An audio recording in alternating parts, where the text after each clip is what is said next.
Oppo Find N was a massive success.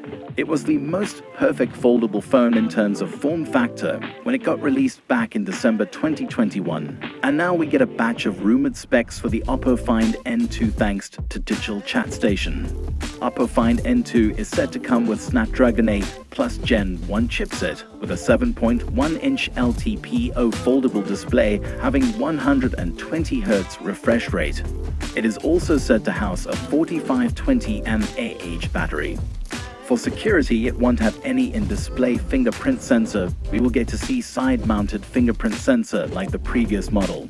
Leaks also suggest that it will come with color OS 13 based on Android 13.